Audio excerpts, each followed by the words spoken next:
This is a clip from one of our most recent episodes. For full episodes and more, please check us out on YouTube, Spotify, Apple Podcast, Google Podcast, Stitcher, and YourVibesPodcast.com. This episode is brought to you by Sassy Pop Boutique. Sassy Pop is a women's clothing and accessory boutique located inside Mulberry Mill in Dixon, Tennessee. Sassy Pop's fashion professionals help their clients find the right style and fit for all body types and sizes. Whether you are an extra small or a 3XL, Sassy Pop Boutique will have you looking your best for all 4 seasons. Check them out on Facebook at Sassy Pop Boutique and on Instagram at Sassy Pop Boutique Dixon. Or browse their website for 24-hour shopping and shipping anywhere in the United States at sassypopboutique.com. We decided we would move to a city where there are a lot of people and we could do more weddings, and somehow we ended up in Nashville. Here you are, yeah, somehow. We visited a friend and we just fell in love with it. It's been a couple of weeks and never looked back. And Jason was pretty amazing. Those were back in the days. How many years was that? Almost 13 years ago. That was when Twitter first hit. Oh, wasn't too long after. And we were truly a Twitter success story in Nashville because, we didn't really know much about social media. I don't even think I was on Facebook, but Jason had heard about this thing called Twitter, and he was like, I'm going to Twitter us to death so that when we go to Nashville, they'll know us. So we just started meeting people like in the wedding industry, on Twitter. And, florists and photographers and wedding planners, and so doing all kinds of stuff. We came and did a couple of shows, and then we did wedding shows. Yeah, cool. So by the time we moved here, which was 2009, I guess 6 months after we started all that, we just slid right in at the top of our game in Nashville. Already had weddings booked before we ever moved here. Yeah, we had 10 weddings booked before we came here. So you just went hard in the paint on Twitter. Yeah, he did, and I hated didn't even know it. what I was doing. I didn't understand it. I hated it. I swear that man was on his phone every hour of the day. I didn't realize, but then I was like, dang, all that yipping I did at you. Yeah. Look at what it did. That's right. So just 1 minute, baby, I promise I'll work out. Yeah. So now it's do it. Whatever you got to do, just do it. So, and then, we had a couple of connections here in the city as well. Okay. Her cousin's a songwriter.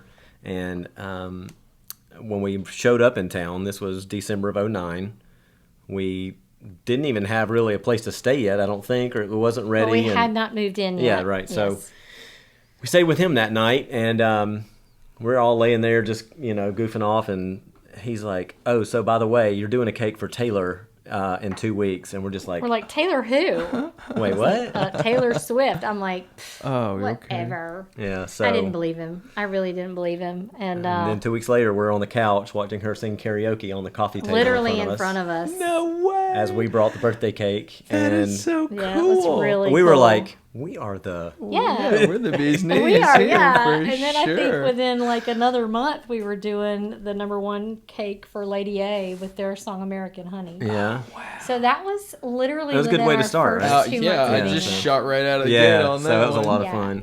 And that's the kind of city this is too, Absolutely. right? You work hard, but knowing people doesn't hurt either. So yeah, and you make a good name for yourself right off the bat too. Yeah. You provide a good product, and you get in with that crew, you're pretty well floating along. Yeah. Then one thing led to another. So the wedding industry we kind of took charge of, but then the music industry, those connections were total like a God thing, just connections and. So it just kept going from there and there. And where were you cooking out of? We had a shop downtown.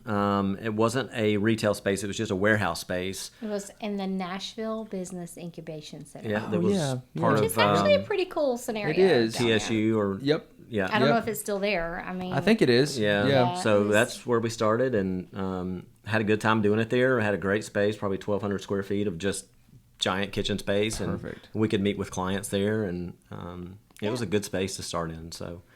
Wow. Yeah. So it just kept going. We didn't have a retail space. We didn't have a retail space, and while we were there, that was our first opportunity to somehow Food Network reached out to us.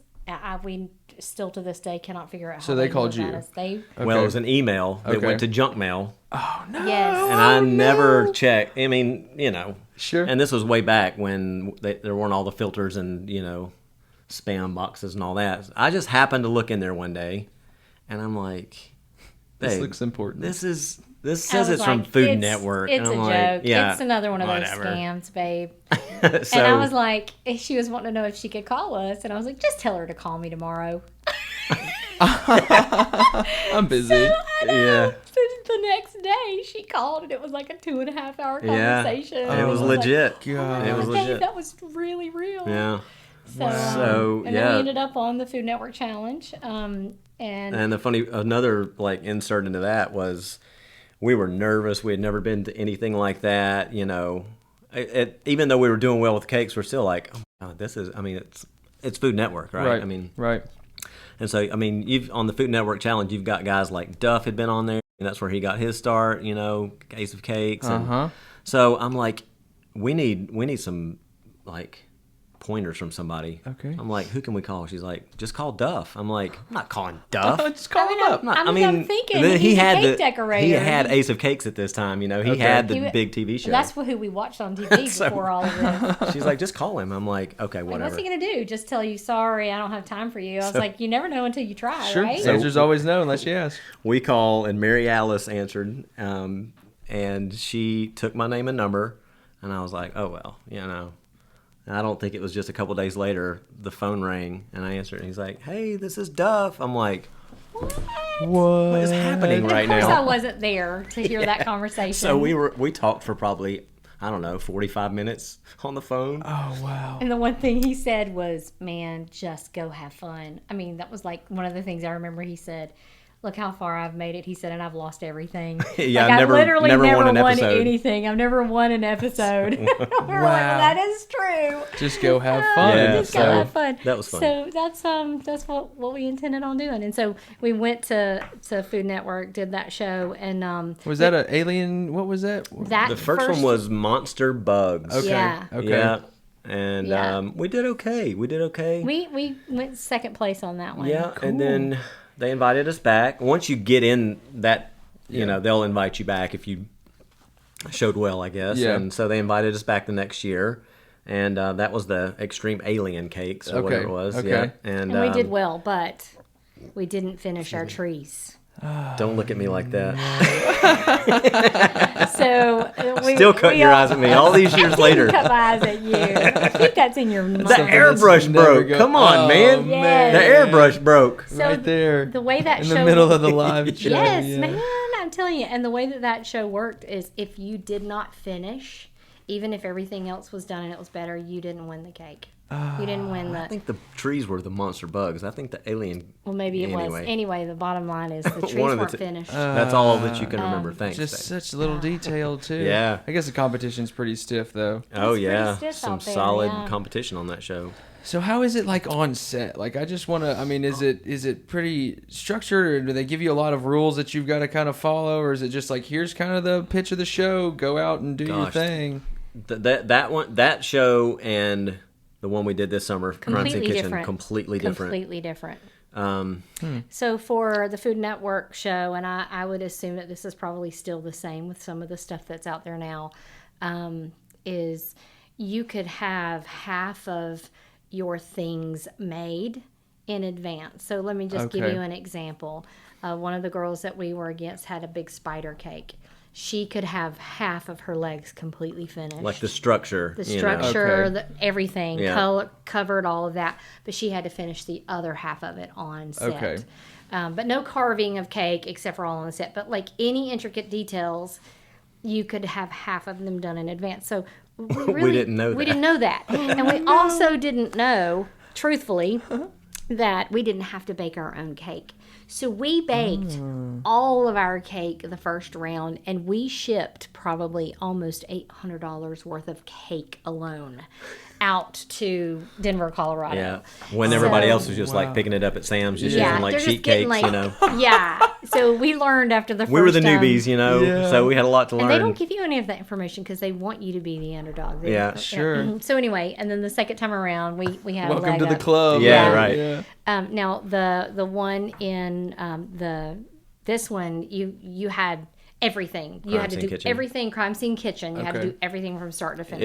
It was quite a bit more real. Okay. Not that the Food Network wasn't when the time they give you is the time they give you. You don't leave. You don't break. You don't stop. Okay. You have 8 hours, you have 8 hours. Same thing with Crime Scene Kitchen. And actually less time than probably TV shows. I mean, it's legit. I mean, you do not know what you're making. The clues that they're showing you are legit. And I think it makes it, like, we got all these messages like, how did y'all not see that clue? Well, I mean, they're showing the viewer the clues on TV. Sure. So it's not hard to, but you're going through there in 2 minutes trying to find 15 clues or whatever it is.